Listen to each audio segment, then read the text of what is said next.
नमस्कार। एक 38 वर्षीय युवक की कुंडली हमारे सामने 28 नवंबर 1981 रात्रि 9:05 पर इनका जन्म हुआ।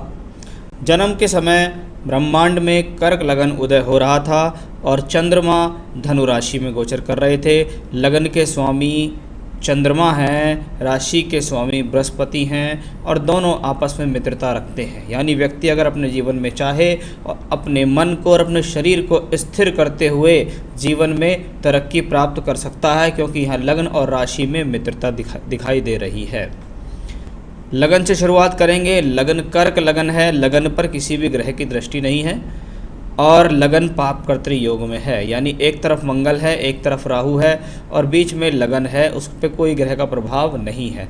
जब लगन कर्क लगन चंद्रमा का लगन है, चर राशि का लगन है, स्वभाव में गहनता, स्वभाव में गंभीरता देता है, तो कहीं ना कहीं ये चंद्रमा का लगन है, इसलिए ये मन को व्यथित भी करता है। यानी व्यक्ति जीवन में आंतरिक तौर पे परेशानी महसूस करता है, अकेलापन महसूस करता है। साथ ही साथ क्योंकि लगन पर किसी ग्रह का प्रभाव नहीं है और लगन का स्वामी जो चंद्रमा है वो छठे घर में है, राहु केतु अक्ष में छठे घर में पड़ा हुआ है। लगनेश का छठे घर में जाना जीवन में संघर्ष कराता है। साथ ही साथ चंद्रमा के लिए कहा गया है कि चंद्रमा यदि कुंडली के छठे स्थान में बैठता हो तो व्यक्ति का जीवन एक संघर्षरत जीवन होता है और उसको लाइफ में जो भी अचीवमेंट होती हैं वो काफ़ी अधिक परिश्रम करने के बाद मिलती हैं। चंद्रमा के इस कुंडली में 4 डिग्री 46 मिनट का है। मघा, ये मूल नक्षत्र में पैदा हुए हैं आप, यानी आपका जन्म मूलों के नक्षत्र में है और चंद्रमा यहाँ केतु के नक्षत्र में है, केतु के साथ है और सामने राहु भी है। इसलिए ये स्थिति यानी चंद्रमा की दशा अगर जीवन में आती है तो आपको शारीरिक परेशानी भी दे सकती है, मानसिक चिंताएं भी देगी, घर परिवार के लिए भी परेशानी देगी। घर परिवार के लिए आप ज़्यादा सोचेंगे, उनसे आपके संबंध को इतने अच्छे नहीं रह पाएंगे। ऐसा इसलिए कह रहा हूँ क्योंकि साथ में चौथे घर का मालिक शुक्र भी बैठा है। चौथा घर, घर परिवार, सुख, साधन, माता, घर के लोग, इनके लिए जाना गया है। परिवार के माहौल के लिए जाना जाता है। शादी के बाद अपने वैवाहिक जीवन के सुख के लिए जाना जाता है। अब उसका ही मालिक पहुंच गया है छठे घर में, इसलिए चंद्रमा की दशा अगर जीवन में कभी भी आएगी तो आपको इस प्रकार की समस्या अवश्य देगी। जब तुला चौथे घर का मालिक छठे घर में बैठे और छठे घर का मालिक बृहस्पति चौथे घर में बैठे तो ये राशि परिवर्तन योग है। जीवन में कभी भी प्रॉपर्टी खरीदने की बात हो तो सबसे पहले देखें प्रॉपर्टी झगड़े की तो नहीं है, क्या वो प्रॉपर्टी सरकारी तो नहीं है, या कोई व्यक्ति आपको फ्रॉड तरीके से प्रॉपर्टी तो नहीं बेच रहा। क्योंकि ऐसा मैंने कई कॉम्बिनेशन शास्त्रों में लिखे हुए हैं कि ऐसे में कभी व्यक्ति को झगड़े की प्रॉपर्टी का सामना करना पड़ जाता है। एक बात। दूसरा, जब स्वयं के बल पर मकान बनाने की बात आती है तो व्यक्ति को स्वयं के बल पर मकान बनाने के लिए जीवन में थोड़ा इंतज़ार करना पड़ता है, क्योंकि ये कॉम्बिनेशंस यहाँ दिखाई दे रहा है। दूसरी तरफ बृहस्पति भाग्येश भी हैं जो चौथे घर में बैठे हैं, यानी व्यक्ति को मकान का सुख मिलेगा, घर परिवार की तरफ से भी मिलेगा और वो स्वयं के बल पर भी मकान बना पाएगा। यहाँ शुक्र एकादशेश हैं, लगनेश के साथ छठे घर में हैं। जीवन में व्यक्ति को कहीं ना कहीं किसी न किसी तौर पर नौकरी अवश्य करनी पड़ेगी और उन नौकरी के बल पर ही व्यक्ति को जीवन में तरक्की भी हासिल होगी, वो भी यहाँ दिखाई दे रहा है। क्योंकि छठा घर कुंडली का संघर्ष और नौकरी के लिए जाना जाता है। चलिए मंगल की बात करें। योग कारक मंगल, यानी कुंडली में केंद्र त्रिकोण दोनों का स्वामी मंगल सेकंड हाउस में सूर्य की राशि में बैठा। मित्र की राशि सूर्य की राशि में मंगल का बैठना अपनी दशा काल में बुद्धि के बल पर, ज्ञान के बल पर, वाणी के बल पर पैसा देता है, प्रोफेशन चलाता है, फ़ायदा देता है। लेकिन ऐसे लोगों की वाणी थोड़ा ब्लंट होती है, यानी मुंह में जो आया वो साफ तौर पर बोल दिया। ये स्थिति थोड़ा सा प्रॉब्लमेटिक हो जाती है। इससे लोगों के संबंध से व्यक्ति के संबंध खराब हो जाते हैं, क्योंकि आज के समय में हर कोई बिल्कुल सीधा सीधा सुनना पसंद करता नहीं है। किसी की बड़ाई कर दी तो अच्छा और किसी के मुंह पर बुराई कर दी तो वो बुरा मान जाता है। तो ऐसा मैंने बहुत लोगों के उसमें देखा और आपकी ही ऐसी आदत है। अब कुंडली में सूर्य के बारे में बात करता हूँ। सूर्य पिता का कारक, शनि और मंगल दोनों सूर्य को और पंचम भाव को देख रहे हैं। इसका मतलब है, और बुध भी वहाँ है, ये कॉम्बिनेशन बुद्धि को भ्रमित कर सकता है।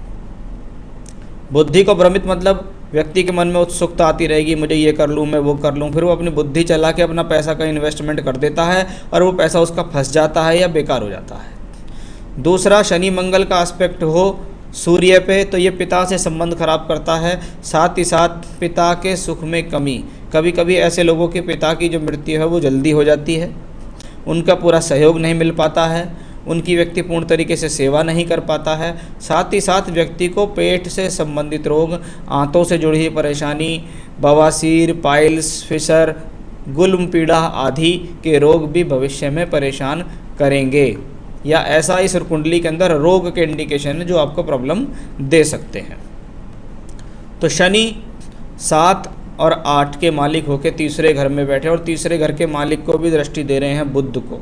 इसका मतलब है ऐसे व्यक्ति के या तो छोटे भाई होते नहीं हैं, और यदि हो जाते हैं तो उनका होना ना होना बराबर होता है, यानी उनसे संबंधित सहयोग व्यक्ति को पूर्णतः नहीं मिल पाता है। तो मंगल की दशा कहने को अच्छी है, लेकिन शनि बुध के ये योग अच्छे नहीं हैं। संतान प्राप्ति में भी ये बाधा देते हैं। कभी कभी संतान देरी से दे देते हैं, या संतान देते हैं तो संतान से संबंधित पूर्ण सहयोग नहीं देते हैं। उसके अलावा शनि जो कि सप्तम के मालिक होकर तीसरे घर में बैठे हैं, कभी कभी ऐसे लोगों का विवाह जानकारी में हो जाता है, या रिश्तेदारों में हो जाता है, या पहले से ही जानते हैं, या कोई खास व्यक्ति विशेष शादी करा देता है।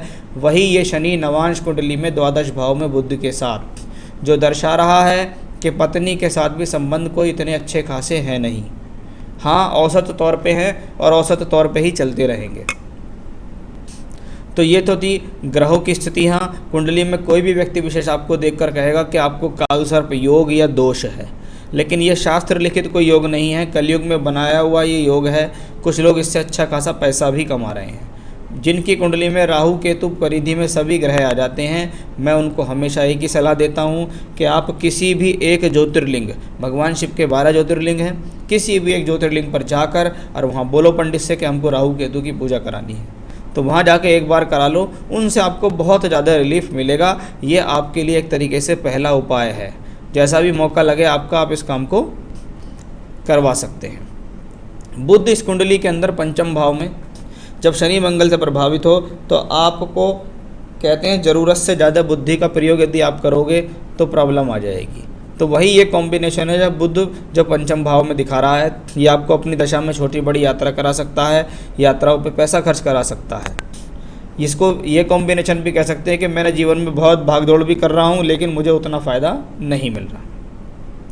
चलिए दशा की बात करते हैं, फिर सवाल की बात करेंगे। चंद्रमा की दशा आपको चल रही है, मई 2022 में ख़त्म हो जाएगी। इसका मतलब है 2012 से चल रही है।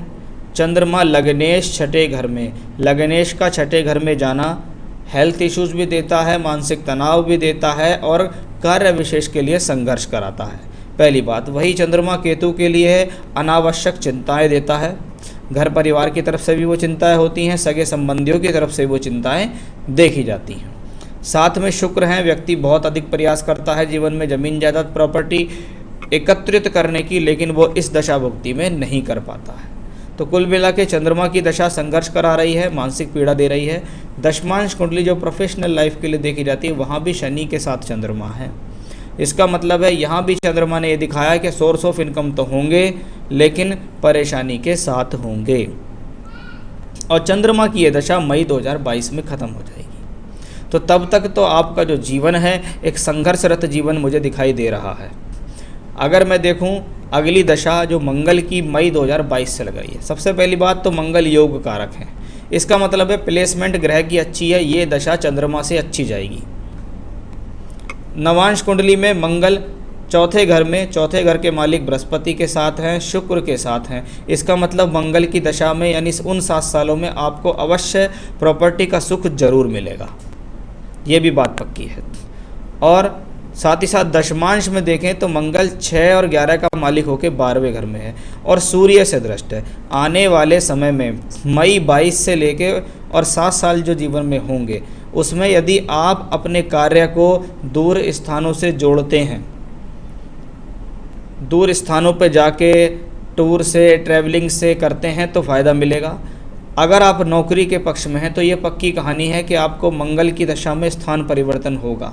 कभी कभी कुछ लोग मैंने देखे हैं कि बहुत शॉर्ट टर्म के लिए, थोड़े समय के लिए घर से बहुत दूर जाकर या विदेश तक जाकर कुछ समय काम करके आते हैं, पैसा कमा के वापस आ जाते हैं। तो वैसा भी योग आपकी इस कुंडली में मुझे दिखाई दे रहा है। आपने कहा जन्म कुंडली के सवाल, मैं सोच रहा था डंपर ट्रक खरीदने के लिए, खरीदे कि नहीं, फ़ायदा हुआ कि नुकसान। देखिए, सर्वप्रथम अगर आप मुझसे पूछें तो ये कुंडली एक व्यापारिक कुंडली नहीं है। मेरे हिसाब से ये व्यापारिक कुंडली नहीं है, ये एक नौकरी वाली कुंडली है। आप सोच रहे हैं कि हो सकता है नौकरी के साथ साथ मैं कोई साइड बिजनेस कर लूँ, तो देखो ये डंपर वाली जो बात है, डंपर का मतलब होता है कहीं ना कहीं कोई वाहन, आप वाहन खरीद के उससे पैसा कमाना चाह रहे हैं, और वाहन का कारक शुक्र, चौथे का मालिक ये भी है। इसका मतलब है कि कोई ना कोई वाहन में इन्वेस्टमेंट करना आपके लिए नुकसानदायी साबित होगा। मैं आपको यहाँ इस प्रकार की सलाह नहीं दे रहा। हमारे लिए नौकरी सही है, बिजनेस। देखिए, बिल्कुल आप मेरे हिसाब से तो नौकरी ही सही है। आप नौकरी ही करें, क्योंकि 2022 की मई के बाद से आपको एक तरीके से ना हमारा भविष्य कैसा रहेगा, तो उसका जवाब यही है कि मंगल की दशा से आपके करियर में राइज होगा। लेकिन मैं आपको बार बार एक ही सलाह दे रहा हूँ कि मंगल आपकी दशमांश कुंडली में साफ तौर पर दर्शाता है 12वें घर में बैठा है, सूर्य उसको देख रहा है। यानी ऐसे में व्यक्ति टूर से, ट्रैवलिंग से, दूर स्थान से संपर्क साध कर, घर से दूर नौकरी ढूंढ के, या कोई अपॉर्चुनिटी आ गई दूर स्थान की, वहाँ 2, 4, 5 साल जाके अपना रह सकता है। क्योंकि मंगल के बाद अगली दशा आपको राहु की है, राहु भी 12वें घर में ही बैठा है। इसका मतलब आपको आगामी समय में यही स्थिति रहेगी कि आप आज से टारगेट बना लो कि मुझे इंडिया में बहुत दूर से कहीं से जुड़ के काम करना है, या विदेश के लिए आप ट्राई करो। आपके लिए अच्छी अपॉर्चुनिटीज़ हैं। अगर आपको जीवन में अच्छा पैसा कमाना है तो आपको यही करना पड़ेगा। तो ये तो आपके सवालों के जवाब और दशाओं की हुई। अब मैं बताता हूँ कि आप ऐसे कौन से उपाय करो जिससे आपको लाभ मिले, प्रोफेशनली लाभ मिले, पैसे का लाभ मिले, सभी प्रकार की सुख शांति मिले। सबसे पहला उपाय तो मैंने आपको वो ज्योतिर्लिंग वाला बताया। दूसरा, आपको रोजाना रुद्राष्टकम का पाठ करना है, संकट नाशन गणेश स्तोत्र का पाठ करना है। ये दोनों उपाय के लिंक मैं आपको भेज दूंगा। तो रुद्राष्टकम का पाठ करो, संकट नाशन गणेश स्तोत्र का पाठ करो, और हनुमान चालीसा का पाठ करो। ये 3 पाठ आपको रोज़ सुबह रोजाना अवश्य करने होंगे। साथ ही साथ आप अगर कोई रत्न पहनना चाहते हैं तो मैं यहाँ आपको पुखराज रत्न पहनने की सलाह दूंगा। आप सीधे हाथ की तर्जनी उंगली में एक पुखराज रत्न धारण करें, सोने में या पंचधातु में कर सकते हैं। आप अगर चाहिए तो मैं आपको सर्टिफाइड स्टोन दिखा भी सकता हूं और आपके एड्रेस तक भेज भी सकता हूं रिंग बनाकर। तो ये एकमात्र स्टोन आपको बताया, और उसके अलावा 3 पूजा जो मैंने आपको बताई है वो रेगुलर करनी होंगी। जिन बातों के बारे में समझाया है उन पर सावधानी बरतनी होंगी। अपने पैसे को बिना बात के इन्वेस्ट करने की ज़रूरत नहीं है। थोड़ा सा पेशेंस रखो मई 22 तक। उसके बाद लगातार टारगेट बनाओ कि मुझे दूर स्थान से जुड़ना है नौकरी के लिए, और विदेश से जुड़ जाओ तो बहुत ही अच्छा है। नमस्कार।